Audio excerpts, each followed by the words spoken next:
Le projet, c'était un concours de maîtrise d'œuvre qui a été gagné en 2014, qui consistait à créer un lieu dédié aux jeunes, un espace culturel qui regroupait un centre de loisirs pour les jeunes, un espace de danse pour des associations municipales et également des locaux d'hébergement collectif.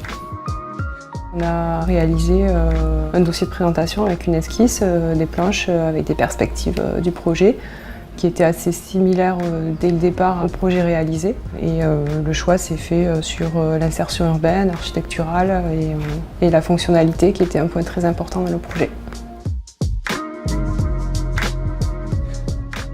Il y avait le souhait de la mairie d'avoir un bâtiment vraiment à destination des jeunes, un centre de loisirs avec des salles d'activité, une salle polyvalente, une salle de danse pour les associations sportives et une partie hébergement collectif municipal. On devait arriver à articuler en fait tous ces programmes entre eux dans un même bâtiment.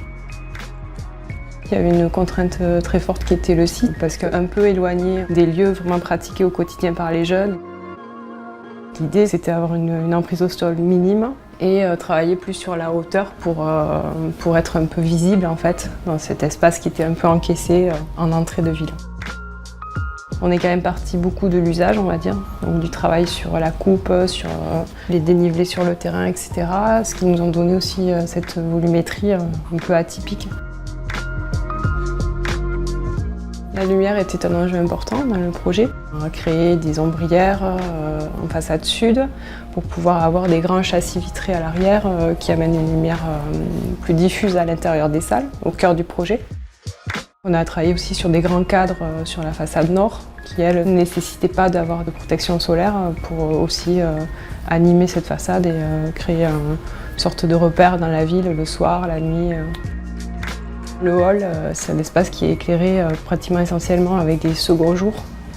Mais on a travaillé sur le fait qu'il y ait du volume, des décalages de niveau, pour que la lumière quand même arrive à rentrer à l'intérieur, au cœur du bâtiment qui est très compact.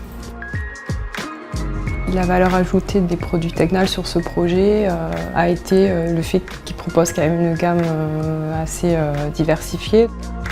Je dirais que ce projet se définit comme un monolithe, mais finalement avec une technicité au niveau du travail de la matière, du béton, pour arriver à avoir des jeux de lumière intérieure, de spatialité, et qui apparemment fonctionnent plutôt bien.